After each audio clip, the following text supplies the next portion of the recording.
ibu kalau ditanya kenapa ikut kurban, saya dalam rangka untuk mencari ridho. Jadi tidak boleh ikut kurban kok tujuannya apa melu kurban tak nggo manas-manasi dul kono, enggak boleh. Enggak boleh, itu tidak bismillahirrahmanirrahim. Terus yang kedua, alhamdulillahirabbil alamin.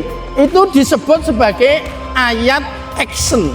Actionnya itu dalam rangka untuk mensyukuri nikmat.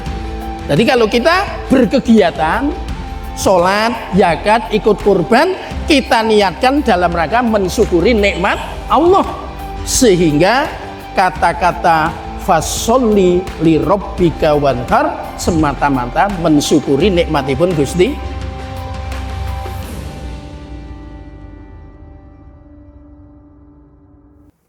Innal hamdalillah nahmaduhu wa nasta'inuhu wa nastaghfiruh wa na'udzu billahi min syururi anfusina wa min sayyiati a'malina. May yahdihillahu fala mudilla lahu wa may yudlil fala hadiya lahu. Asyhadu an la ilaha illallah wahdahu la syarika lah wa asyhadu anna Muhammadan abduhu wa rasuluhu la nabiyya ba'dah.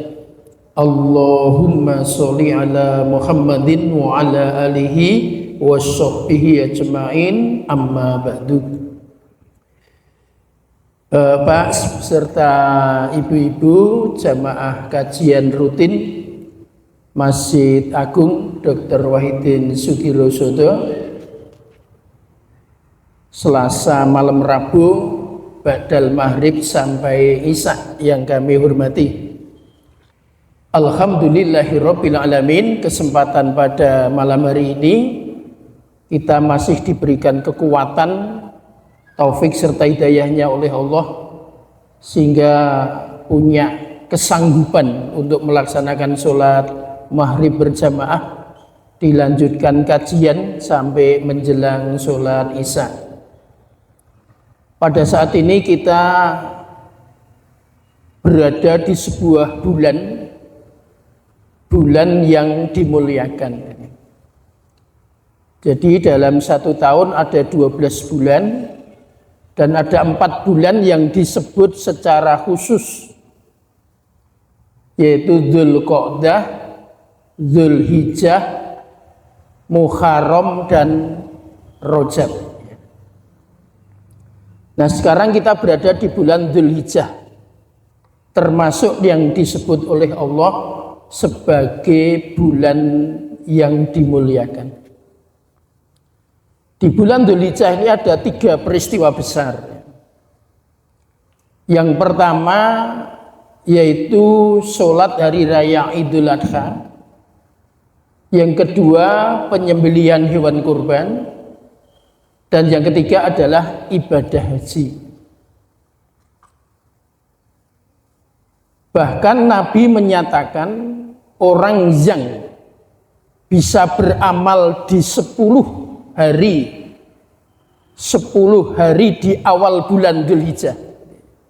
Berarti 1, 2, 3, 4, 5, 6, 7, 8, 9, 10. Itu kekuatan atau keistimewaannya, pahalanya itu di bawah orang yang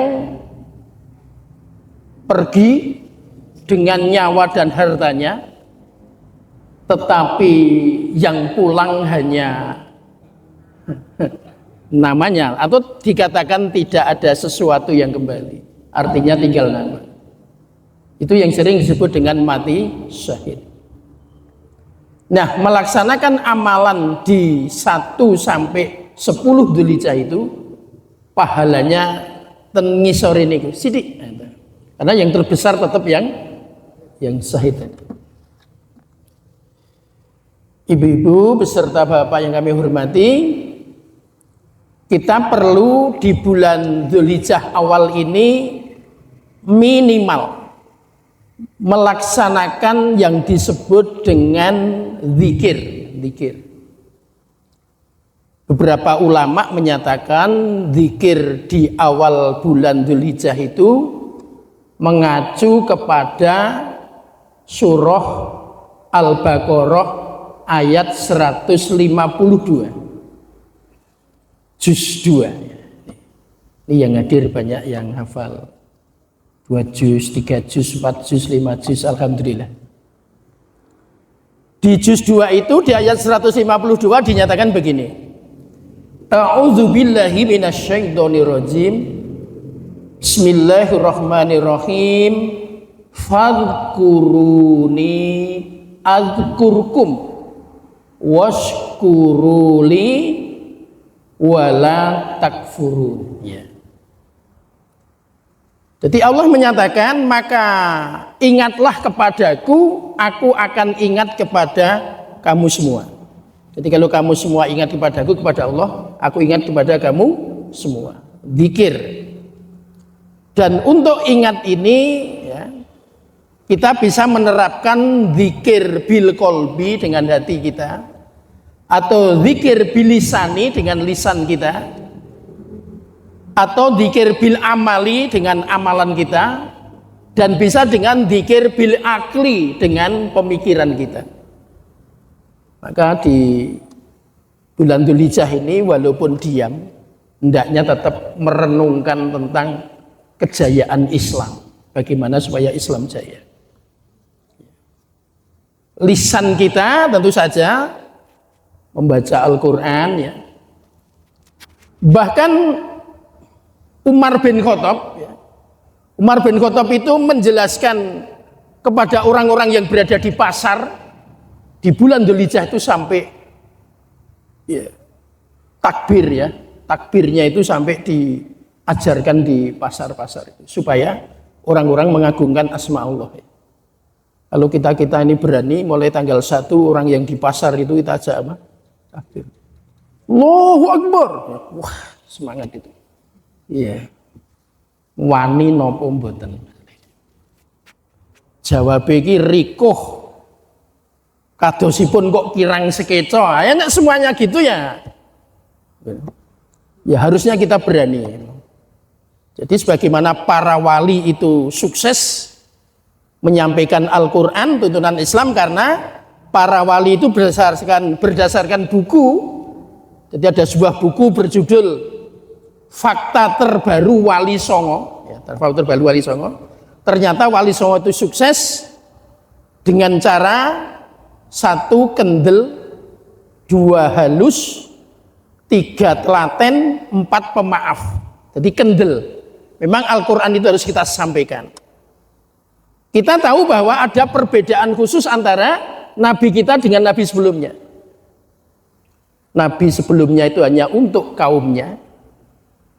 Nabi Muhammad untuk seluruh kaum. Nabi sebelumnya itu tempat ibadah itu sangat tertentu. Untuk Nabi Muhammad semua tempat yang suci bisa dipakai untuk ibadah. Maka pasar untuk takbir tidak apa-apa, dalam rangka menggerakkan syariat agama Islam. Jadi lisan. Bisa juga dzikir kita itu dengan amal, ya. Tentu saja besok dzikir dengan amal yang paling kuat adalah di tanggal 10 Dzulhijjah. Bapak-bapak, ibu-ibu yang punya rezeki, disitulah cara terbaik untuk dzikir, ingat kepada Allah, mengeluarkan sebagian harta kita untuk ikut menjadi sohibul kurban. Yang terakhir, dzikir dengan pemikiran, ya. Kita hendaknya, ya, jadi orang yang, ya, dalam bahasa kita namanya sensitif, ya, punya kepedulian, punya kepekaan. Umpamanya begini, seharusnya umat Islam itu sholat. Kita tahu ada orang Islam kok belum sholat, harusnya peka. Bagaimana supaya dia mau melaksanakan sholat itu? Dzikir dengan apa? Pemikiran. Itu kita pikirkan itu orang-orang Islam yang belum sholat. Wah, itu orang Islam belum mau ke masjid. Nah, itu kita harus dengan pemikiran. Maka bisa dengan rapat. Nah, maka perlu organisasi.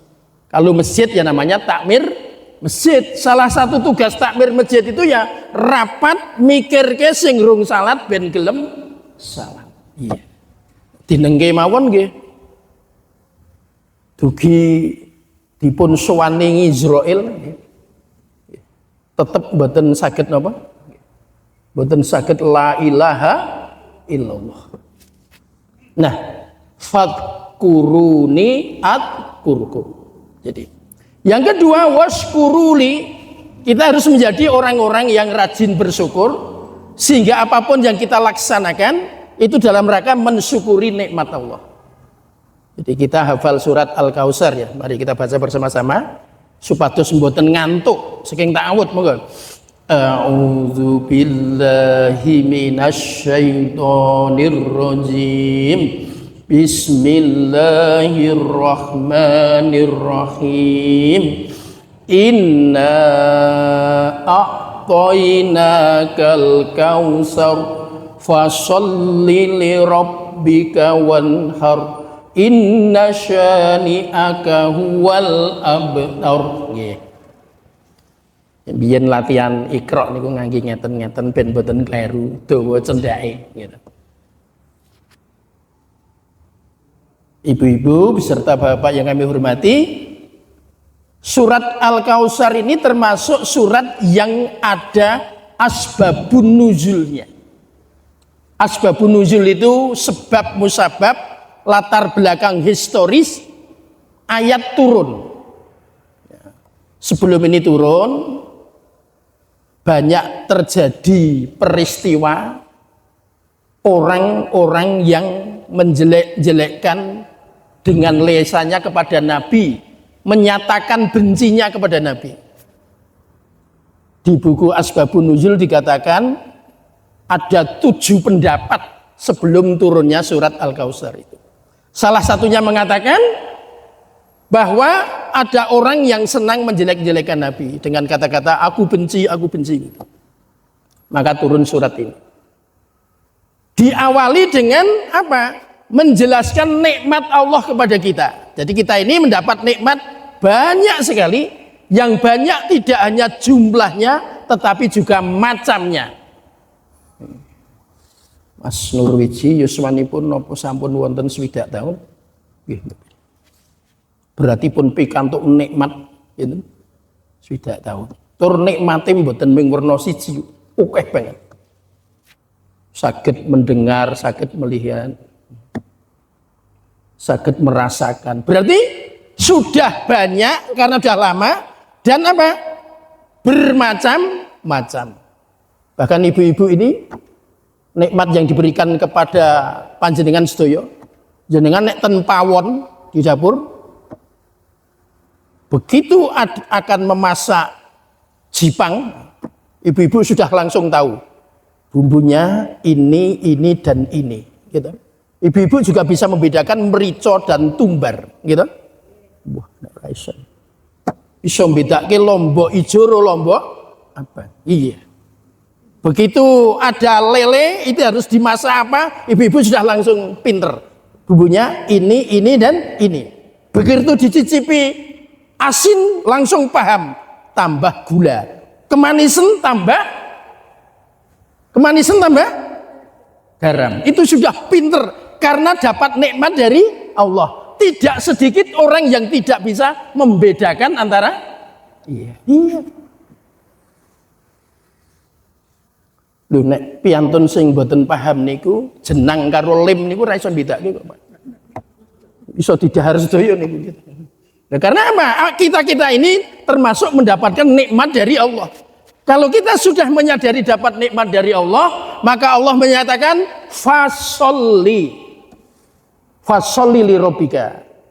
Engkau harus melaksanakan sholat ya, untuk Tuhanmu. Dan melaksanakan sholat untuk Tuhanmu itu sebagai bentuk kesyukuran, mensyukuri nikmatnya Allah. Maka bunyinya tadi apa? Washkuruli. Yang Al-Baqarah 152. Setelah ingat tadi, terus mensyukuri. Bentuk kesyukurannya. Bahkan di surat Al-Kautsar ditambah mensyukurinya dengan apa? Fasholli li rabbika wanhar. Berkurban, kalau berkurban ini sesuai dengan kemampuannya masing-masing. Saya sebelum kesini tadi ada WA dari teman, dulu usahanya sukses, saat ini itu sedang agak usahanya sedang agak rendet, bahkan sempat pinjem uang di lembaga keuangan. Terus WA sama saya, Pak Girman, saya belum daftar sebagai sohibul kurban karena tanggungan saya per bulannya agak besar. Saya jawab, kalau memang masih punya hutang yang harus segera disaur, tahun ini tidak usah ikut kurban dulu, selesaikan apa? Hutangnya. Tahun depan ketika sudah rezeki banyak, baru ikut apa? Kurban. Ya saya sarankan begitu. Ya. Dan tidak perlu malu kepada sesama manusia, karena malunya kita yang paling bagus malu kepada siapa? Allah Subhanahu wa taala. Dan nyarutang lebih diutamakan karena menyangkut nasib orang lain, tanggung jawab kepada orang lain. Ya. Fasholli li rabbika wanhar. Untuk sholat, untuk sholat diusahakan, ya sholat itu diusahakan. Satu, as-sholatu fi awwali waqtiha, di awal waktu. Insya Allah kalau yang hadir ini kan pejuang subuh semua ya. Pejuang subuh niku letangi 2:30. Bertahajud nembe napa. Nek letangi 4:30 niku pun nangis terus Gusti Allah. Ya Allah, dosa awak saya apa? Kenapa saya bangun 4:30? Kenapa adzan subuh sampai saya tidak mendengar? Niku nek sing biasa tahajud, tangis 4:30 niku nangis. Nek sing ora tau subuhan ditangeke jam 4 iki malah bingung. Aku kon ngopo tangi ya ini? Nah, maka dari itu kita harus bersyukur kepada Allah, menjadi orang diberi perasaan yang peka. Bangun jam 3 itu biasa. Allah mengendaki untuk sholat apa? Tahajud. Jam 4 sudah bangun, ya Allah memerintahkan untuk jamaah di masjid. Bahkan sebelum adzan kita sudah berada di masjid. Minimal sebelum qomat kita sudah berada di masjid. Itu jadi melaksanakan ibadah itu dalam rangka mensyukuri nikmat Allah. Bahkan ada tafsir di dalam surah Al-Fatihah pernah dinyatakan bahwa Bismillahirrahmanirrahim itu ayat tentang perencanaan. Artinya apa? Orang merencanakan itu harus lillahi ta'ala. Maka bapak-bapak ibu-ibu kalau ditanya kenapa ikut kurban, saya dalam rangka untuk mencari ridho Allah. Jadi tidak boleh ikut kurban kok tujuannya apa melu kurban, tak go manas-manas idul kono, tidak boleh. Tidak boleh, itu tidak bismillahirrahmanirrahim. Terus yang kedua, alhamdulillahi rabbil alamin. Itu disebut sebagai ayat action. Actionnya itu dalam rangka untuk mensyukuri nikmat. Jadi kalau kita berkegiatan, sholat, zakat, ikut kurban, kita niatkan dalam rangka mensyukuri nikmat Allah. Sehingga kata-kata fasholli li rabbika wanhar semata-mata mensyukuri nikmatipun Gusti. Ibu-ibu, bapak yang kami hormati, ayat surat ini ditutup dengan ayat inna syani'aka huwal abtar, untuk menjawab ketika ada orang-orang yang menyatakan dengan lisannya membenci kepada Nabi. Yang menjawab Allah sendiri. Inna syani'aka huwal abtar. Sesungguhnya orang yang membenci Nabi, orang yang membenci Islam, orang yang membenci Al-Quran, orang yang membenci Allah, nikmatnya terputus. Allah langsung menggembirakan kepada Nabi kita, Nabi besar Muhammad sallallahu alaihi wasallam. Maka kita kalau melaksanakan satu ibadah harus memang selalu meyakini bahwa apa yang kita lakukan itu semata-mata untuk mensyukuri nikmat Allah. Tetapi ada saran, kagem ingkang dereng saged tindak haji, nek boten saged tindak Mekah, nggih Allah yang kita hadirkan di rumah kita. Caranya bagaimana? Dengan rajin berzikir kepada Allah, membaca Al-Quran, sholat tahajud dan lain sebagainya. Mbok bilih mekaten ingkang saged kula aturaken wonten galap gangsulipun atur nyuwun pangapunten, monggo dipun syukuri sarengan kanthi waosan doa akhir majelis, subhanakallahumma wa bihamdika asyhadu an la ilaha illa anta astaghfiruka wa atubu ilaik. Assalamualaikum warahmatullahi wabarakatuh.